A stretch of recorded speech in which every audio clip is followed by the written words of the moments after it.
好来，继续来看，咱国内有未少的大学，甲学期改为16个礼拜，所以寒暑假会搁较久。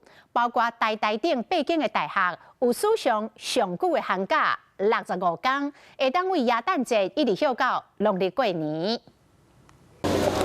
太狠了，太狠了！搁较猛的调编。你们的寒假很长吗？几号开始放？今天结束就应该今天就放了啦。今天就放了。就是今仔日经过期末考了后，上长的寒假就来啊，一放就是65天，包括台科大、阳明高台等8间学校，像台兴私立为12月22，一直放到明年2月23。各位同学，明年再会。65天哎，你有想好要做什么我们应该是67天。 ？67天吗？你更多。67天吗？这算是你最长寒假吗？真的。对啊，没错。对，然后找工作对不错，吃住又是家里付，对不对？对啊。想想你就想到净赚这件事情就很好。净赚好爽。大部分可能在家里耍废吧。耍废吗？对啊。需要自然醒。其实我平常就会这样干。高中寒假辅导，那大学就免啊，为了加国际连接，和外国学生会当提早转去过节。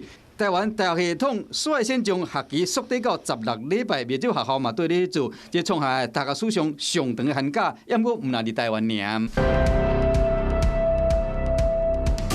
韩国大学一般分做春秋2个学期，寒假为12月下旬放到2月底，还是3月初，上久有3个月。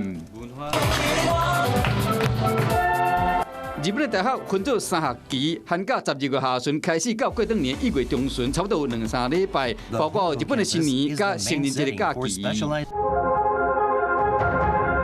美国大学寒假差不多放2礼拜到4礼拜，为12月中旬到过当年1月。不过，一流大学因为学制政策底食16天，等于像 MIT 有45天。英国大学采3学期制，寒假为12月中旬放到1月初，为12天到45天不等，属于元旦节甲新年假期一部分。这摆台湾部分的大学放超过2个月寒假，校方是希望讲学生会当自主规划甲学习，好好安排家己的时间。Hello， 我是林仙怡，想要抢先掌握最及时的新闻资讯吗？赶快订阅、按赞、开启小铃铛，锁定华视新闻 YouTube 频道。